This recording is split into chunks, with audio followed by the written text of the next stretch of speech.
Tos dainos tai tarytum brangaus marmuro uolos ir laukia jos tik genijaus, kurs mokės iš jų pasigaminti nemirštančius veikalus.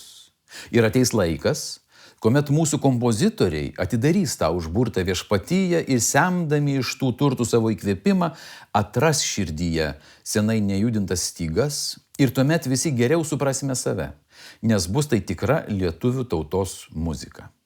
Ar greitai? Už 100, 2, o gal ir 300 metų, jeigu tik nepailsime ir jeigu pasiseks mums sužadinti visuomenėje geresnės muzikos troškimas. Vis grįžtu prie citatos iš Čiurlionio straipsnio apie muziką, parašyto 1909 metais, ir nepaliauju stebėtis kompozitoriaus kuklumu.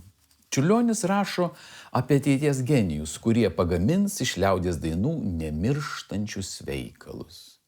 O tuo pat metu savo kūrybinėje laboratorijoje jis ne tik jau sukūrė lietuvių liaudies dainų chorinių skambesio tradiciją ir tveria iki šios dienos nepralenktus variacijų ciklus fortepijonui, bet taip pat ir eksperimentuoja, kaip liaudies dainos gali derėti su pačiomis pažangiausiomis laikmečio kompozicinėmis strategijomis.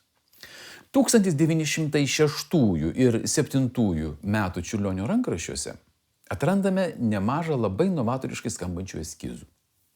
Kompozitorius juose panaudoja dirbtines dermes, oktatoniką, įvairiausius modalinius derinius, artėja prie visiško klasikinės tonacijos atsisakymo.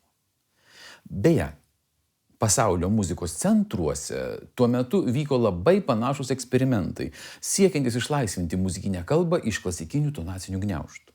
Bet jeigu į šiuos Čiurlionio eskizus pažvelgsime pro padidinamąjį stiklą, jeigu prasibrausime pro modernistinius šių kūrinių apdarus, atpažinsime juose labai kūrybiškai įpintas lietuvių liaudies dainas. Į šiuolaikinį muzikinį audinį Čiurlionis panardina liaudies dainas, kurias jau yra taip detaliai išstudijavęs, jų charakteringus elementus ir intonacijas, o tada dažniausiai pačiame kūrinio viduryje leidžia klausytojui pasigrožėti iš faktūros klostų išnyrančiais tais lietuviškaisiais amžių tėkmės nugludintais deimantais. Šį kartą kūrinius jūsų dėmesiui pateiksiu kiek kitaip. Prieš kiekvieną iš 4 skambėsiančių preliudų pagrosiu liaudies dainos, kurią kompozitorius naudoja tame kūrinyje fragmentėlį.